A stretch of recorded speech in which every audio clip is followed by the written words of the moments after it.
Vegan. 1, 2, 3.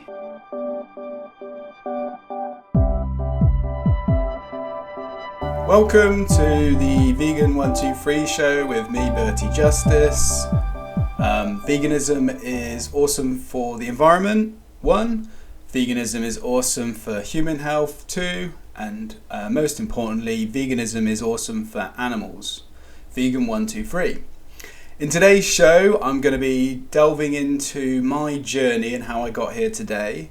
I'm going to be talking about crop deaths, I'm going to be talking about ancestors, I'm going to be talking about sustainability, and I'm going to be discussing other topics surrounding veganism at the same time as playing some really awesome music. On that note, the first tune for today is Etherwood Unfolding.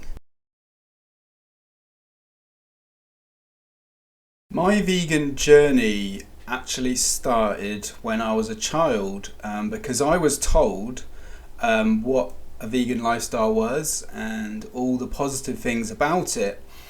And one of my closest friends has been a vegetarian from birth, so I knew lots of vegetarians and I knew some vegans, and so I knew the information. And so it wasn't like a new concept to me, but I decided to ignore all that until I was in my 20s. About 10 or 15 years ago, I got given a recipe book. So what happened was that I was walking to work, and in those days I was into drinking, into going out lots, and I wasn't studying as hard as I could at uni. And at the time I was working in a photography shop. One day on my way to work, I woke up sweaty, in a rush, and was on my way to the photography shop. And on the way, somebody offered to sell me a recipe book. It was a vegetarian recipe book. And at the time I thought, yeah, why not? Vegetarian food tastes good. There's no harm in buying a book about vegetarianism. The book is titled A Higher Taste, a gourmet guide to vegetarian cooking and a karma-free diet. And so it was more than just a recipe book. It was actually a book that held more like deeper philosophy about what we should do with our time on earth, and it talked a little bit about religion, and it talked about karma. And I knew all these things about veganism, as I said, but it took me reading this book to start digesting my impact on the world. And I'd never liked killing animals. I'd killed animals myself, and I always felt uncomfortable doing it. And it just, I used to fish, where I'd take fish out the sea or rivers and then suffocate them. So fish are aquatic, so they breathe underwater. I was effectively taking them out like the equivalent to a human or an animal and suffocating them until they died, or I'd beat them over the head. And as I'm hitting a fish over the head, I'm looking into this animal's eyes, and I'm like, this is mental. What am I doing? Why am I doing this? Why am I doing it? But I'd carry on doing it. And when I was younger, I used to shoot birds just for fun because I could. And in retrospect, that was insane. That was crazy. Why would anyone want to take the life of another animal?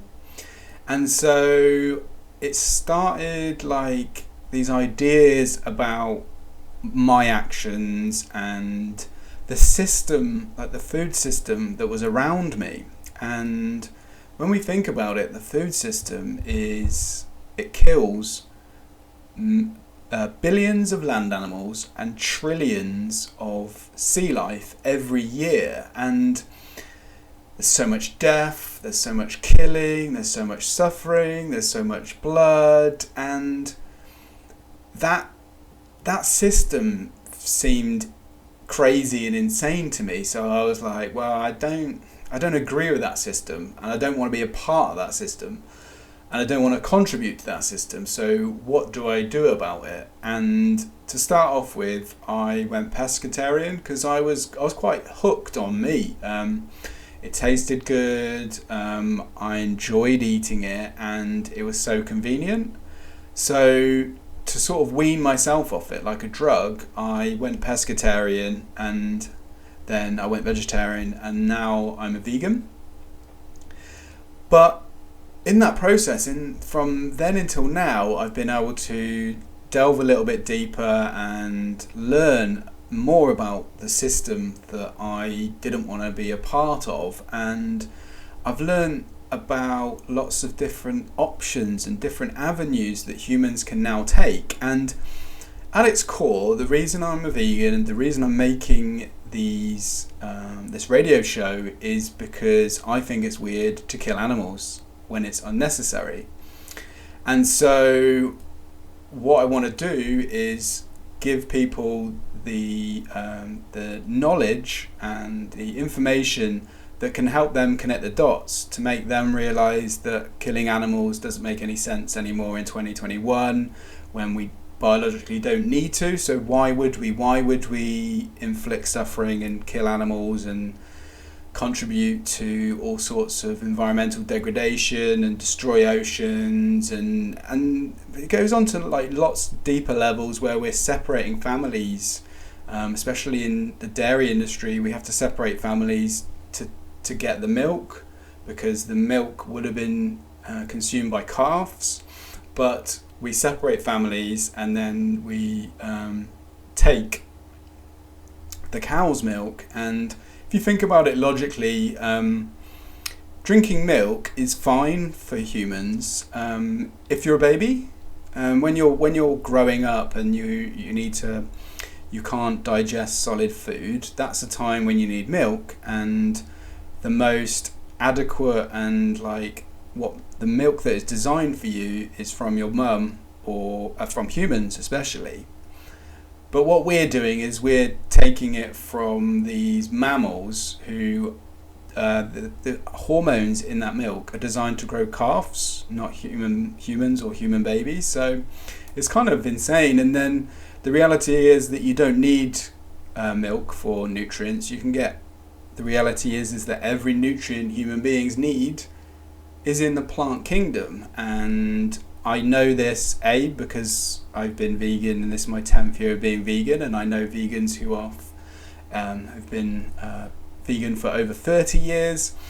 Not only that, the British Dietetics Association, the American Dietetics Association, the Academy of Nutrition and Dietetics, and other big world health groups all say that you can be a healthy vegan at every stage of life. So I'm proof, there's proof, and now it comes down to us as individuals to go, well, how can I justify killing animals, separating families, ending their lives? And if you look into it, the majority of animals that we buy are killed really young, because if you think about it on a sustainability level, it's not profitable for people's wallets if you're the person who's growing the animals to let them live. In an example of a cow, cows can live up to 25 to 30 years.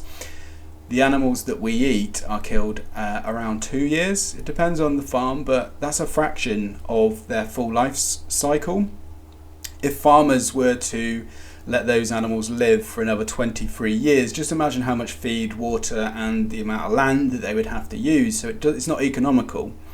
And so that's why the majority of animals we eat, especially in the UK, are baby animals. And all of these things make it blindingly obvious to me that I don't and shouldn't be consuming animal products, and no one should. But we have to break through conditioning, tradition, and people are dishonest. They don't want to admit that they're doing something wrong, and they enjoy the taste of meat, and they bring all these other excuses. And so that's why people continue to do it, even though they know that the majority of, let's say, chickens and poultry in the UK is sent to a gas chamber. So the majority of chicken products in the UK are from animals that have been gassed to death. A lot of people know this information, but choose to ignore it. They know that they'd never kill a dog, and they love the dog that's in their house, and they let their dogs live to the full ability of their life in a dog's life. but they don't grant that same chance to pigs, purely based on the species. There's no real like meaningful difference between a pig and a dog. We have just been conditioned to treat one separately than the other. And when you take a step back and you think, do I need to eat animals? No. Would I eat a dog? No. How am I justifying eating other animals when I don't need to? And that is the question that I want everyone to ask themselves, to think, why am I doing this? And who am I hurting?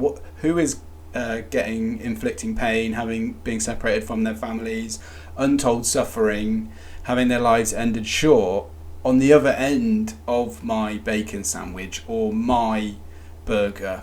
I want people to take responsibility for their actions, and hopefully people take on board the reality that you don't need to, and it's cruel and unnecessary to stab animals for food that we don't need. And so, like I mentioned, so that was my journey. My journey was a wake-up call to the reality that A, you don't need to, and B, there's a really weird and insane system that kills animals by the billions and trillions for products that human beings don't need. And like on a karmic level, I don't want to inflict pain on anyone or suffering on anyone else. And what I've done is I've opened my circle of compassion to move further than just to humans, to other animals on this planet that can feel pain and can feel suffering and do bleed and do have nerve endings just like I do, but they have a different body. They have fur, maybe they have a beak, or they have gills, but they can all feel just like I can. Maybe not exactly like I can, but a lot like anyone's dog can. You know what I mean? If you're like, oh no, humans are more sophisticated. Well, I don't believe that humans are more sophisticated. We're destroying the planet. We create plastics that we then burn in incinerators and then cause toxins to our environment. At the same time, we're stabbing and killing and putting animals in gas chambers and artificially inseminating animals. It doesn't. There's a more peaceful and logical option, and that is a vegan lifestyle. And part of the reason that I talk about veganism is because I've been put in the lucky position that I've been able to research into it. And originally it was I connected those dots, but from that and I'll be talking about it more in depth as this show goes on, that there's more and more evidence and data showing why we shouldn't consume animal products, whether that's water use, whether that's land use, whether that is acidification of waterways, if that is eutrophication, which means there's too many nutrients. So acidification is acid accumulation. Eutrophication is where you put just one singular mineral in so that it's too much for that environment. We have all sorts of other things that I'm going to be delving into when I discuss sustainability. And then there's all the health benefits. So there's things like the World Health Organization have said that processed meat is a group 1 carcinogen, which means causes cancer, and red meat has been put in as a 2A, which means probably causes cancer, which to me that is a huge, the data is showing that these things cause cancer. The data is showing that fishing is destroying the oceans when we do trawler net fishing, when we do bycatch, and the thing is about veganism is that at its core, it's about doing the right things for animals, so allowing them to live their lives and not killing them and treating them as though we would want to be treated. I want to live the whole of my life, so I'm going to grant that to all the other animals. And then, like I said, the health benefits. Right now we have a zoonotic caused pandemic, and we've had millions of human deaths because of all the other pandemics that have come from us using animals. Prime example is swine flu that came from an American slaughterhouse, a pig slaughterhouse.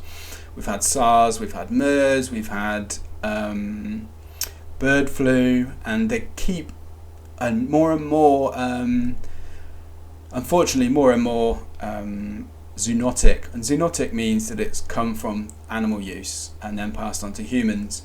More and more of these things are happening. This is a wake-up call for humans to be like, okay, so what's the root cause of our problems? At the moment, we're taking measures because of a pandemic, but what we should really be doing is looking at the core of it and going, okay, so what causes the most pandemics to human beings?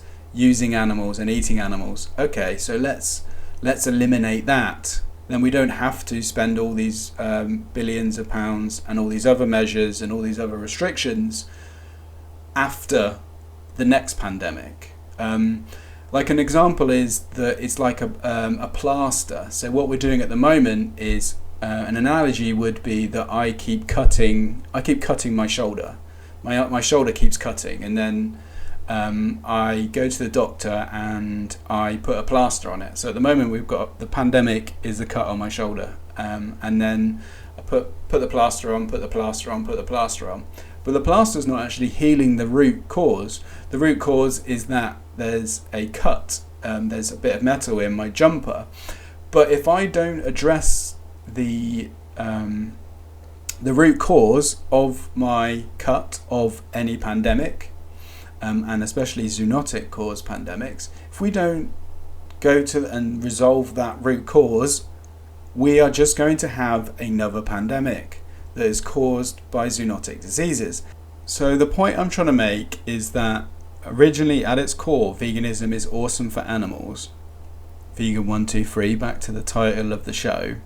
But there are all these extra benefits that come from it. So there's no argument, there's no discussion. Not killing animals is better than killing animals for the animals. That's not a discussion. On environmental level, so ethically and morally, the best thing is to not harm and inflict harm on others. But then you get this bonus of it being better for the environment, which I'm going to go into the data. And also it's better for our health. If we didn't have a zoonotic caused pandemic and all the other pandemics that were caused by zoonotic diseases, less people would have lost their lives. And on another, like I was saying about the World Health Organization saying that red meat and processed meat probably and cause cancer, those are indicators that the not having that in your diet reduces your chances of having those things happen to you. They're not the only source and the only thing that causes cancer, but it's like if somebody is smoking and they go to the doctor and the doctor says, okay, you've got a cancer risk, and the doctor says one of the things that you could do to stop causing cancer is stop smoking. That will reduce your chances, and eating red meat. And then the people just turn around and say they're not going to do that, not going to do anything. Then if they get cancer, then that's because they have not taken steps towards it. So veganism is the best thing for animals, and as I'll start going into, it makes a lot of sense for the environment and makes a lot of sense for our health. And it is what Dr. Greger describes as the golden bullet. It's also been described as the trifecta: amazing for animals, amazing for the environment, and amazing for human health.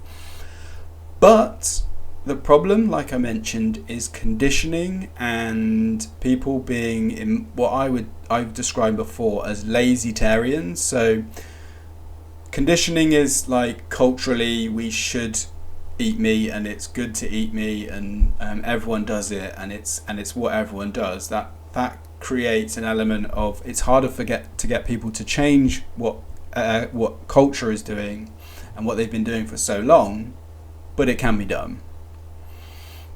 And then a lazytarian is somebody that knows that the majority of chickens in the UK are sent to gas chambers. They know that artificial insemination is weird when human beings artificially inseminate animals against their will. They also know that they'd never kill their dog, and when they think about it, putting pigs in gas chambers is weird, putting chickens in gas chambers is weird, suffocating fish is weird, and taking calves away from their mums is weird, and also killing baby chicks in the egg industry is weird. A lazytarian is somebody that knows all these things, knows that they can cook something else, they know that they can go and find a different recipe, they know that they can choose something else to eat, but they're too lazy to do anything about it. They prefer the convenience, they prefer the taste. And along with that come this big old list of excuses which I've created very quick answers to. So a common excuse is humans need protein from meat. That's been debunked, and you can get all the protein you need from plants. I haven't eaten meat, but if you don't want to go on my anecdote of not eating meat for over 10 years, then you go to the British Dietetic Association, the American Dietetic Association, the Academy of Nutrition and Dietetics, and then whoever is saying that you can't get protein from plants, ask them to provide you with data, because there isn't any. Why would all those big bodies say that you can? Why would they advise people that you can be a healthy vegan at every stage? They wouldn't. So, quick answer: protein or calcium or iron, they all come from plants. Omegas, B12. Omegas come from plants. B12 comes from fortified foods and actually comes from a plant called duckweed. And there is also, I would advise that everyone who is vegetarian or vegan should take a B12 supplement. B12 is a human issue, not a vegan issue. Look it up. It's a big issue with non-vegans as well as vegans. And so these excuses go on and on and on. So like another one would be that I'm going to go into is crop deaths. And what I'm going to do now is I'm going to play another tune. The next track I'm going to play is Run On by Moby.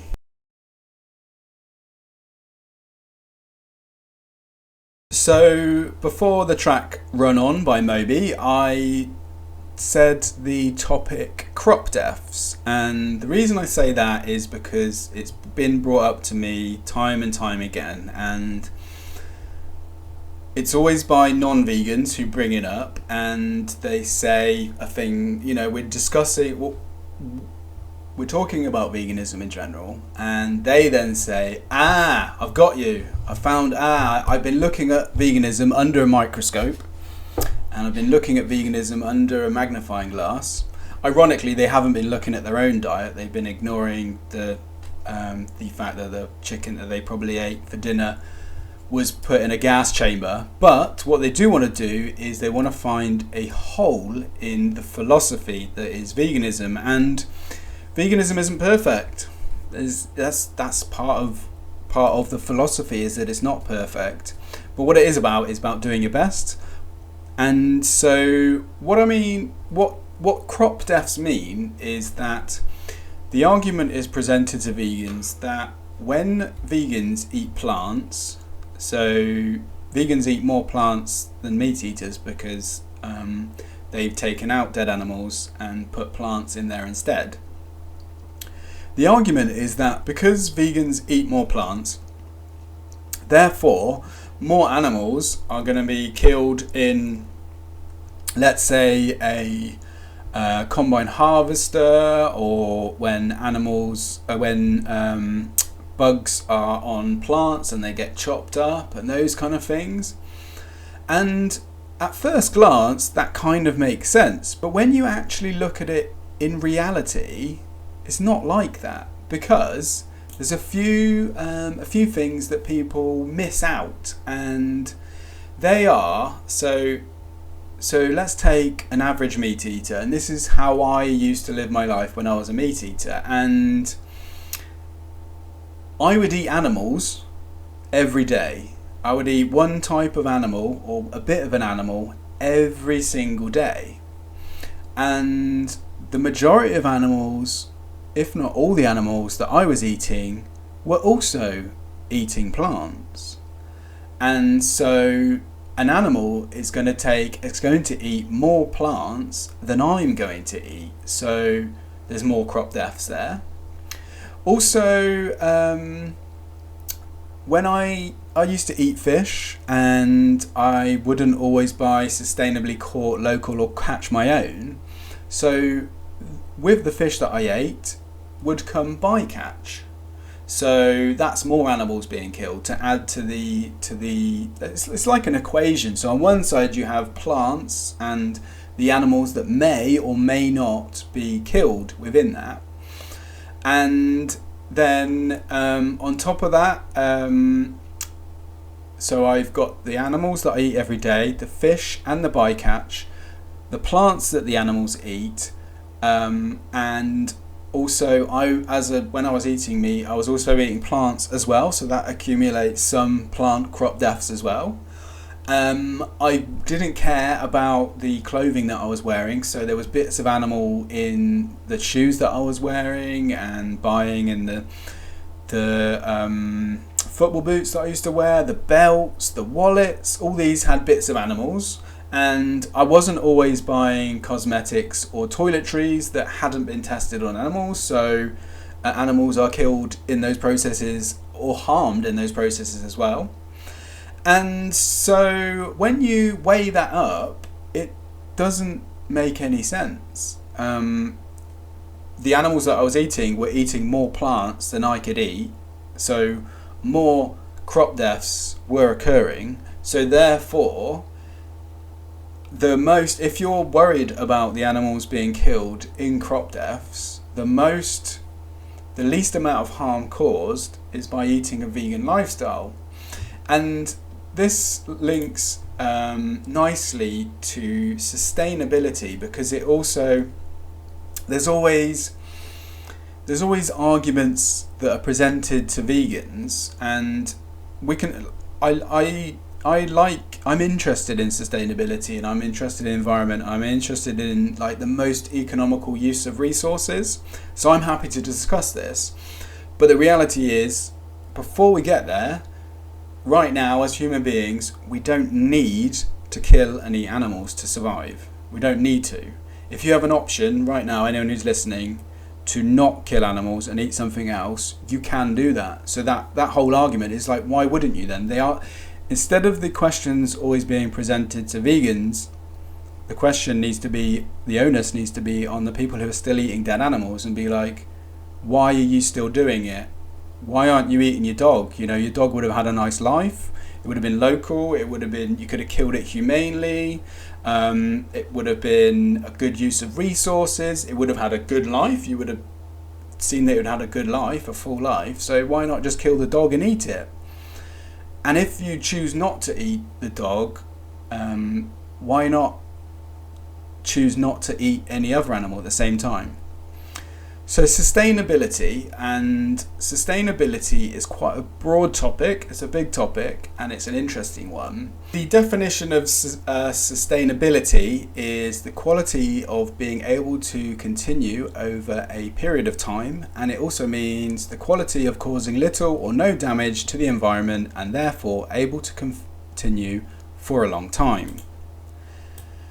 Sustainability can include all sorts of different things, like I mentioned earlier. So it can include land use, it can include greenhouse gases, it can include climate change, it can include water use, it can include the impact on the oceans, it can include the impact on rainforests and habitats and species extinction, and a whole host of other things. So it's not a little tiny subject, it's very broad.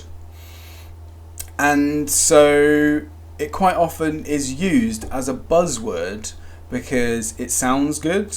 It's more sustainable to do this product is sustainably produced, etc, etc, etc.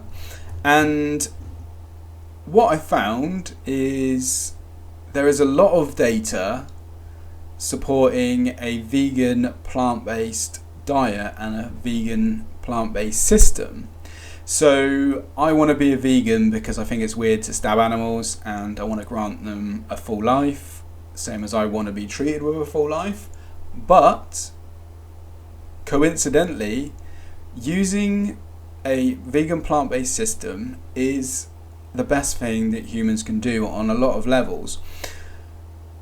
It's not the best thing you can do in every circumstance. So an example would be somebody who lives in a tent and only consumes roadkill or animals that have died. Their impact on the environment will be tiny. Similarly, a vegan who lives in a tent and only forages food and lightly treads on the earth, both of those are examples of low impact living, and some people do live like that, but it's hard to do that, and some people who do that don't survive, and it's not what the majority of people do, and 7.6 billion people that live on Earth would struggle to do that. And so that's why we do have a food system and we do use the resources. And when you look into it, a vegan plant-based system is the best thing to do. And actually, the vegan plant-based system is already in action. So vegan organics already exists, and it's also known as stock-free organics.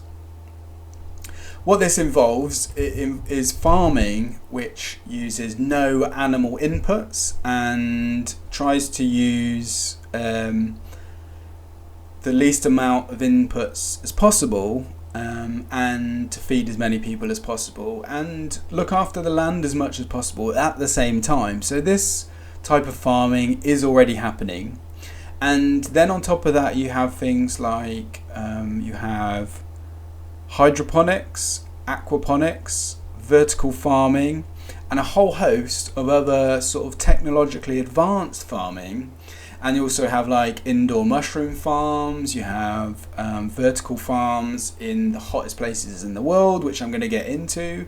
And so there are all these options that don't include animals in their system, and that already exist. And an example would be that underneath London right now is a vertical farm that is inside an old train line, like a train bunker, part of a station, and they already supply food establishments and supermarkets and shops in London with greens. So a lot of people who I've spoken to about it, they're like, oh no, it wouldn't work, it doesn't work, it's not an option. But it's already happening, so it is an option. So people just have to recognise that it's already there, and hopefully more time and more resources will be invested in these kind of things because they make a lot of sense on so many levels. So like I said, the vertical farm that is in existence underneath London, so that's not land, that's land use that we're not using. The great thing about vertical farming is that you could dig into the ground 2 stories down. You've got then two units which would have been unused otherwise, and then you can go as high as you need to go and fill all of those floors, and then you can put solar panels on the top or a wind turbine on top, sort of reusing the space and reusing the energy inputs. And for me it's fascinating, and it's a great option that people can start doing. So we've also got on-land seaweed farms. So the oceans are quite polluted. There's lots of heavy metals, there's plastics, poisons, toxic waste, etc, etc. So that ecosystem is very fragile and is breaking. So by creating an on-land seaweed farm means that we're not damaging the oceans, and we can control the inputs that go into the seaweed and get all these nutrients. And the great thing about these food units, vertical farming and indoor growing, is that anywhere in the world it can be grown. So what I mean by that is, if they're terrain, so like the hottest parts of the world, let's say near the equator, or hot areas like Dubai and the United other places like Yemen, and really hot continents where it's very hard to grow outdoors quite a few months of the year, you can now grow food 365 days of the year. It just makes a lot of sense. And then already Tesco's have teamed up with a chef called Derek Sarno, and he's developed their lots of food with them. But also a lot of what they use is from mushrooms, oyster mushrooms and other types of mushrooms that are grown indoors. So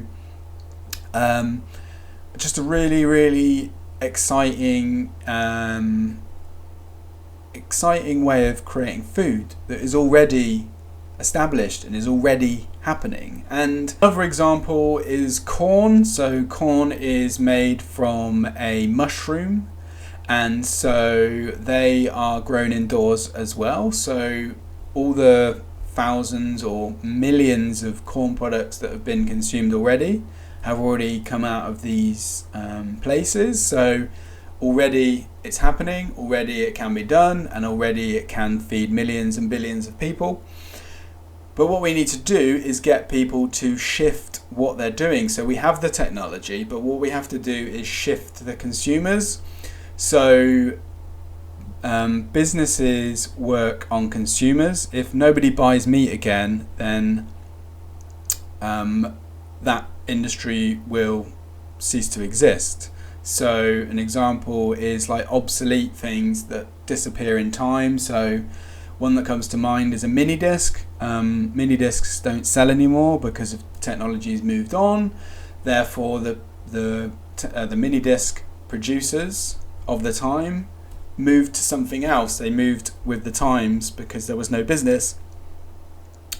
And what I look for is farmers transitioning and changing and realizing that what they're doing is outdated, cruel and unnecessary in 2021, and move towards plant farming. There is help from the Vegan Society. They have a project called Grow Green, which helps farmers transition from animal farming to move purely to plant farming. And the way that the market is going is that vegan products are more common.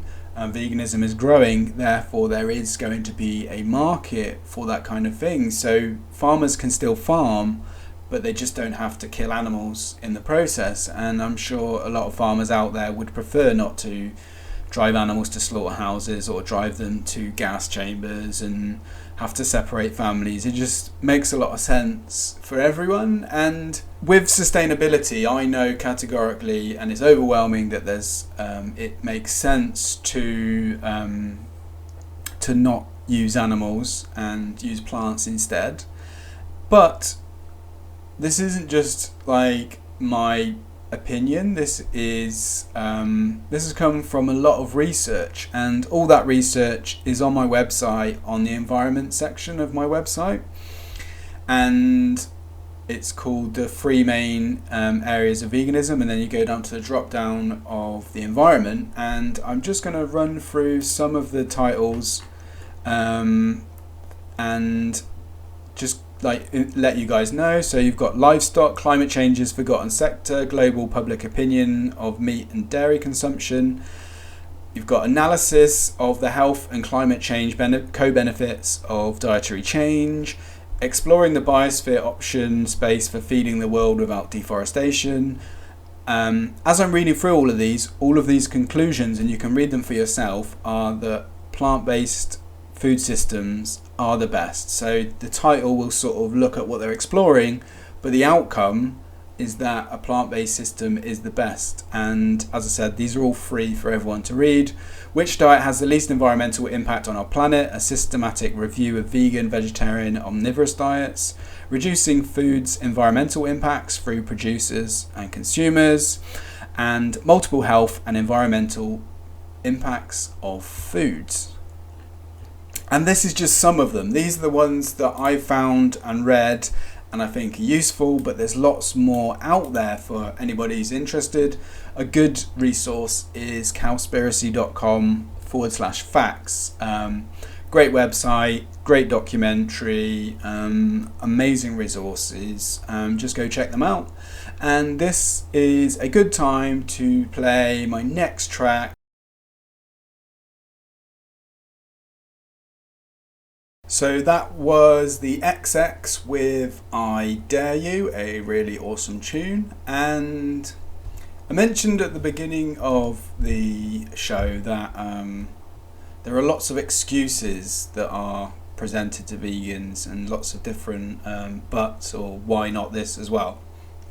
And a couple of them that come to mind are, some people say ancestors though. So what they mean is that our ancestors ate meat, therefore we should do it. And what I say to that is, our ancestors, one, they did a lot of things that we think is mental and crazy. So why are we just replicating the meat thing? And the second point is, do we need to? Do we need to eat meat? The answer is no. So why are we looking to replicate our ancestors? We don't live in caves anymore.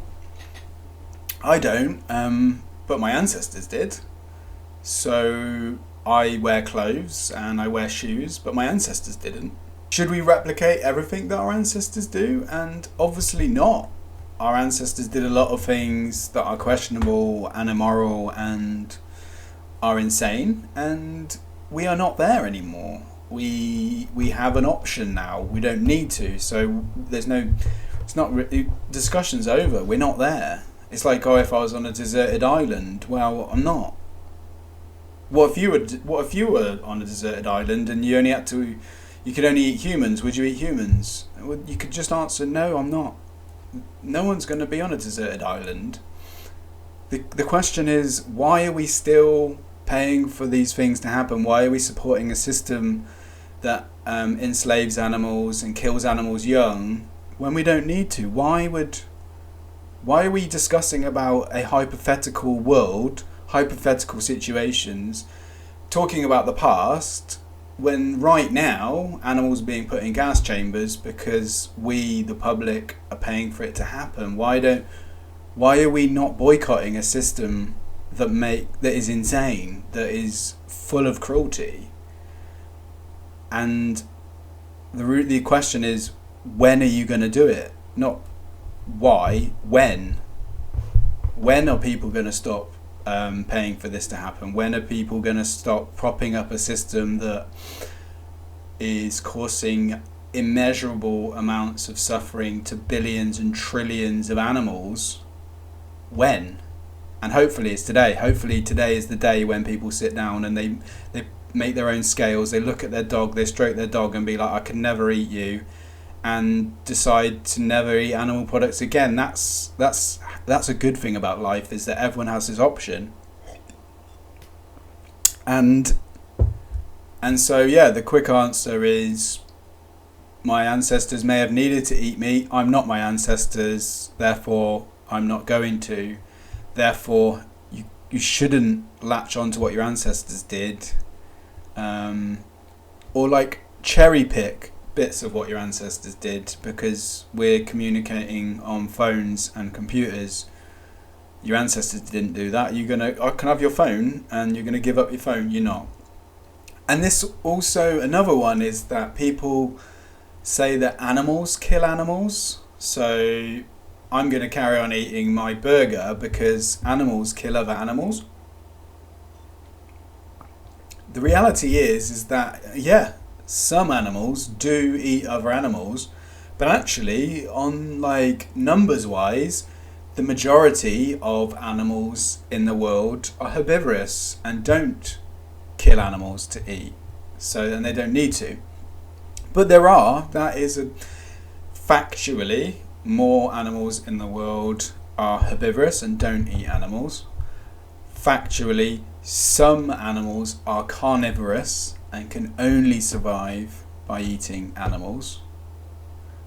But then there's humans who have a choice. Humans don't need to eat animal products, so humans have a choice. So also, like I was saying, how we look to our ancestors and copy what they do, animals do a lot of crazy, questionable things. They commit infanticide, which means killing baby cubs if you're a lion. They kill each other. They do other things, and they also go to the toilet in public. They don't use toilet paper. They don't have a house. They don't use cars. So if we're gonna look at animals to base our lives on, then we need to. Why don't we replicate? Why are we cherry picking? We need to replicate animals. That's what animals do. And also, it would be like if somebody committed infanticide, which means killing a baby. Would it hold up if they said that animals do it too? Similarly, Black Widow, the female, once the male and the female have made love, a female will kill the male and eat him. Is that alright? Is that okay because animals do it? Obviously not. And the thing is that we as humans, we have moral agency and we have the ability to think in a different way and go, is that right or wrong? And do I have an option? And the reality is that humans have an option to not eat meat, so therefore we shouldn't, because we know the negative impacts on the environment, on our health, and most importantly on the animals. And the reason I keep emphasizing animals is because they're so much like us. They feel pain, they suffer. Why not let them live their whole lives? If you want to, as a viewer, as a listener, if you want to live your whole life and enjoy your life, why not grant that to every being that you can possible? And that starts with the animals that we are putting on our plates. What did they want from their lives? Why did we have the right to separate them from their families? Why did we have the right to kill them? Why did we have the right to kill them young? When we didn't need to, when we could have just bought something else. And this is something that people will realise and start to take on board and be like, yeah, it doesn't make any sense anymore. Stabbing animals for food and for taste pleasure doesn't make any sense in 2021. In a time when we have a pandemic that was caused by zoonotic diseases, humans have an option to now sit down, reflect, and be like, yeah, this is mad. It's insane to put animals in gas chambers. It's horrific. It's horrible to kill them. It causes unimaginable suffering to separate them from their families when we just don't need to. And today's the day. Today's the day that you change that. Today's the day that you look at what you're doing and being like, I can either be a part of a system that oppresses animals and kills them and uses gas chambers and suffocates them and stabs them and electrocutes them and hyper confines them and all the other negative things, or I choose not to be a part of that system as much as I can. The next track that I'm going to play is called It's Not Over Yet, and it's a Scream remix of the Klaxons classic. So here is Scream.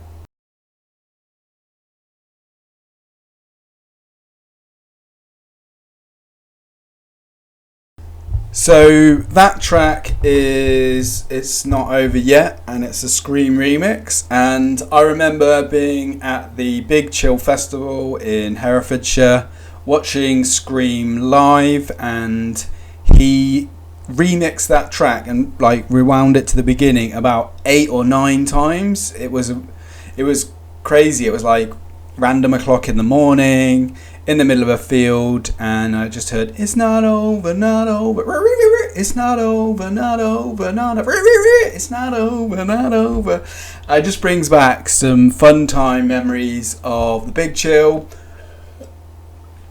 And the Big Chill was like a festival that was round the corner from my hometown, so it was like a lot of people that I knew there. Really fun times, really awesome event, and good times dancing in fields. And today's show was kind of like looking at all sorts of different topics, and hopefully it was useful for people to learn about these things and see things from another perspective and connect some dots that you may have known about before, or now you've been able to like connect them in different ways that you hadn't before. And like basically just hopefully this was useful to people, and everything I talked about today, so all those papers, the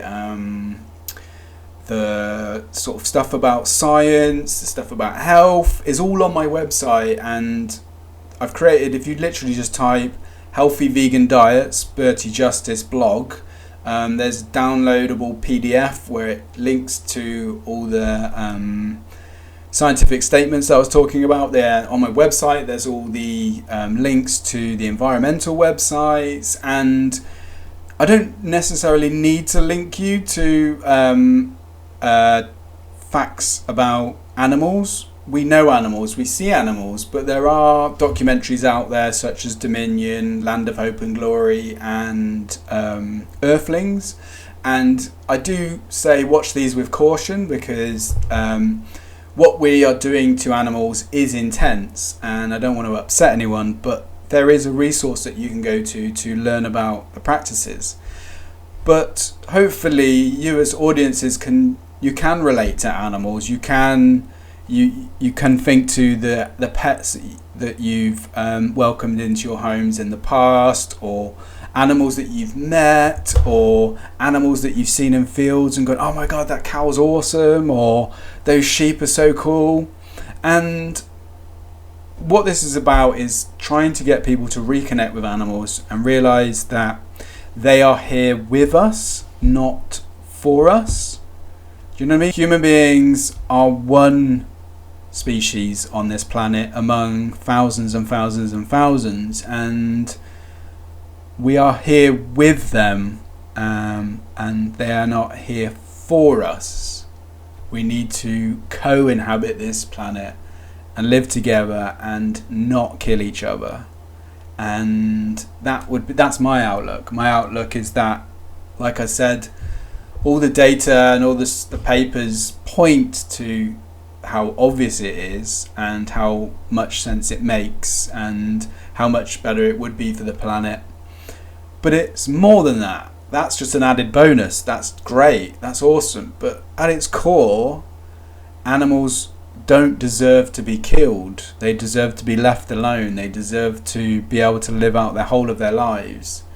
And we need to respect them a whole lot more, and we need to speak up for them a whole lot more, and speak up to them as though you were in the gas chamber, or just about to go into the gas chamber. How would you like others to speak up for you if you were going to be killed after you're a chicken and you're going to be killed after 6 weeks? What would you say to the people who had an option to help you, the human beings that could have just bought something else? They could have shared a link to Land of Hope and Glory, or they could have shared a link to the trailer of Cowspiracy, or whatever it is. What would you do if you were on the back of a slaughterhouse truck on your way to slaughter? What would you say to people? How would you communicate with them? I would be screaming, I would be shouting, I'd be like, "Let me out of here. Do whatever you can to stop this happening to the next truck." Like, the reality is, like I keep saying, we don't need to eat animal products to survive, so why are we doing this to them? And the great thing is that the power is in your hands as listeners, as viewers. You don't need to do this anymore. You can do something else. You can buy plants, and you can spread this message to as many people as you can. And that's what it's all about for me, really. It's about the animals. It's about their lives and treating them as though I want to be treated. The next track I'm going to play is by Muramasa, and it's called I've Never Felt So Good. I really like his slow tempo electronic music style, and yeah, basically I hope you guys have a lovely day, and you can check out this this radio broadcast on Mixcloud. It's going to be on YouTube. All the links will be below, and you can check out all the other 8 episodes that I've been doing with the Vegan123 Show. Again, have a lovely day, and I'll catch you guys next time. Bam!